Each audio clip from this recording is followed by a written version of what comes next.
আসসালামু আলাইকুম। আজ আমরা এক হৃদয়স্পর্শী বাস্তবধর্মী ইসলামিক গল্প শুনব।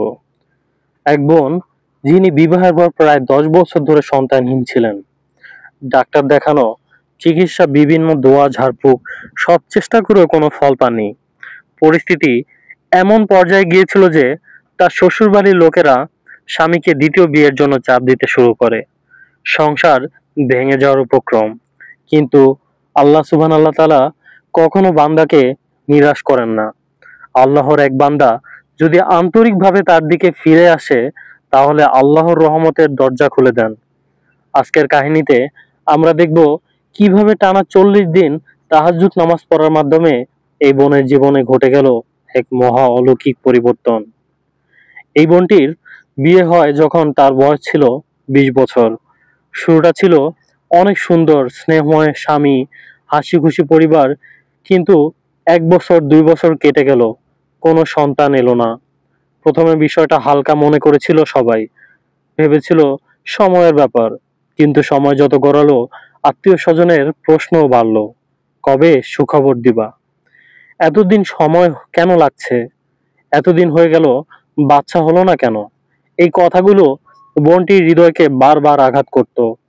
তিনি লুকিয়ে কেঁদে ফেলতেন, কিন্তু কারো কাছে কিছু বলতেন না, কারো কাছে কিছু বলতে পারতেনও না। চিকিৎসা চিকিৎসা, ডাক্তার বহুত কিছু করেও কোনো ফল পাচ্ছিল না। তৃতীয় বছর, চতুর্থ বছর থেকে শুরু হয় চিকিৎসার ধাপ। ঢাকার বড় বড় ডাক্তার দেখানো হলো, টেস্ট করা হলো। ডাক্তাররা বললেন চান্স আছে, চেষ্টা চালিয়ে যান, ওষুধ খাওয়া, ডায়েট করা। কিন্তু কোনো কিছুতেই ফল পাচ্ছিল না। বিভিন্ন চেক আপ, বড় বড় ডাক্তার দেখিয়েও কোনো ফল হচ্ছিল না। এভাবেই অনেকটা বছর কেটে গেল, কোনো পরিবর্তন এলো না। শ্বশুরবাড়ির পরিবেশও ধীরে ধীরে বদলে গেল। আগের মতো সবার ভালোবাসা তিনি আর পাচ্ছিলেন না। অনেকে তাকে মুখের উপর বলে দিত, তুমি আমাদের ঘরে আসার পরও এত বছর কেটে গেল, কিন্তু ঘর আলো দেখলো না। বিয়ের প্রায় 8 বছর পর যখন কোনো সন্তান হলো না, তখন শ্বশুর শাশুড়ি স্বামীকে চাপ দিতে শুরু করলো। তাদের যুক্তি, তোমার বয়স বাড়ছে, সংসার নাম টিকিয়ে রাখতে হলে সন্তান দরকার, তুমি আরেকটা বিয়ে করো। স্বামী প্রথমে অস্বীকার করলেন। তিনি স্ত্রীকে ভালোবাসতেন, বললেন, না, আমি আমার স্ত্রীর সাথেই সুখে আছি। কিন্তু আত্মীয় স্বজন, সমাজের মানুষ সবাই বারবার কানে কানে বলতে লাগলো। অবশেষে স্বামীও চুপচাপ হয়ে গেলেন। স্ত্রী বুঝতে পারলেন তার সংসার ভাঙ্গনের দ্বার প্রান্তে এসে দাঁড়িয়েছে। তিনি একা ঘরে বসে কেঁদে কেঁদে আল্লাহর কাছে দোয়া করতেন, হে আল্লাহ, আমি তো দোষী নই। যদি সন্তান লেখা না থাকে, তবে আমি কিভাবে বদলাবো ভাগ্য? তুমি ছাড়া আর কেউ আমার দোয়া কবুল করতে পারবে না। একদিন তিনি এক পরহেজগার আলেমা মহিলার কাছে গিয়ে নিজের দুঃখের কথা বললেন। সেই মহিলা শান্ত স্বরে বললেন, বোন, তুমি অনেক চেষ্টা করেছো, ডাক্তার দেখিয়েছো, কিন্তু কি তুমি আল্লাহর কাছে রাতে নীরবতায় কান্নাকাটি করেছো? তিনি বললেন, তাহাজ্জুদ নামাজ পড়ো, এটা আল্লাহর সবচেয়ে প্রিয় নামাজ। বান্দা দোয়া কবুল হওয়ার সবচেয়ে বড় সময় হলো রাতের শেষ অংশ। তুমি টানা 40 দিন তাহাজ্জুদ নামাজ পড়ো, ইনশাল্লাহ দেখবে আল্লাহর রহমত নেমে আসবে। এই কথাগুলো বোনটির মনে গভীর রেখাপাত করলো। সেই রাতে থেকেই তিনি আমল শুরু করলেন। রাত 3টার দিকে ঘুম থেকে উঠলেন, প্রথমে 2 রাকাত, পরে 8 রাকাত পর্যন্ত পড়লেন। নামাজ শেষে সিজদায় পড়ে আল্লাহর কাছে কাঁদতে কাঁদতে বলতেন, হে আল্লাহ, তুমি চাইলে অসম্ভবকেও সম্ভব করতে পারো, ডাক্তাররা না পারলেও তুমি পারো। হে আল্লাহ, আমাকে একটি সন্তান দাও। চোখের পানি গড়িয়ে জায়নামাজ ভিজে যেত। প্রতিটি রাতে তিনি যেন আল্লাহর দরবারে নতুন করে মিনতি করতেন।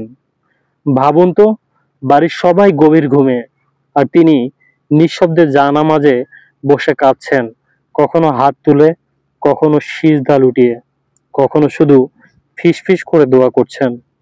তিনি নিজের জন্য দোয়া করতেন, আবার বলতেন, হে আল্লাহ, আমাকে সন্তান দাও, যেন আমি তারে তোমার পথে বড় করতে পারি। প্রতিদিন ওই নতুন আশা, নতুন কান্না, নতুন মিনতি। 40 দিন টানা তাহাজ্জুদ আমল করার কিছুদিন পর তিনি শরীরে পরিবর্তন অনুভব করলেন। ডাক্তারের কাছে গেলে রিপোর্টে দেখা গেল তিনি গর্ভবতী। ডাক্তার অবাক হয়ে বললেন, এত বছর পর এটা সত্যি অলৌকিক। তিনি কান্না করে বললেন, না ডাক্তার, এটা কোনো অলৌকিকতা নয়, এটা আমার রবের রহমত। স্বামী ও পরিবারের কাছে এই ঘটনাটি তিনি বললেন। আর এই খবর যখন স্বামী শুনলেন, তিনি স্ত্রীর হাত ধরে কেঁদে ফেললেন, তুমি আমাকে বাঁচালে, আমাদের সংসারকে বাঁচালে। শ্বশুর শাশুড়িও অনুতপ্ত হয়ে বললেন, আগে যে তারা চাপ দিতেন, আজ তারা লজ্জিত। বললেন, আমরা তোমাকে কষ্ট দিয়েছি, ক্ষমা করে দিও। প্রিয় ভাই ও বোনেরা, এই কাহিনী থেকে আমরা কি শিখলাম? চিকিৎসা নেওয়া জরুরি, কিন্তু শেষ ভরসা শুধু আল্লাহর উপর রাখতে হবে। তাহাজ্জুদ নামাজ হলো দোয়া কবুলের সর্বোত্তম মাধ্যম। সংসারে সমস্যা যতই আসুক, আল্লাহর দিকে ফিরে আসা ছাড়া মুক্তি নেই। আল্লাহর বান্দা দোয়া কখনো বৃথা যেতে দেন না। প্রিয় দর্শকবৃন্দ, আমাদের জীবনের সমস্যা হয়তো ভিন্ন ভিন্ন, কিন্তু সমাধান একটাই, আল্লাহর দিকে ফিরে আসা। আসুন আমরাও চেষ্টা করি প্রতিদিন তাহাজ্জুদ নামাজ পড়ার, আল্লাহর কাছে কান্নাকাটি করার। হয়তো আল্লাহ আমাদের জীবনেও অন্ধকার কেটে আলো দিয়ে দিবেন। ভিডিওটি যদি ভালো লাগে তাহলে লাইক দিন। ইসলামিক গল্প ও দোয়ার শক্তি জানতে সাবস্ক্রাইব করুন।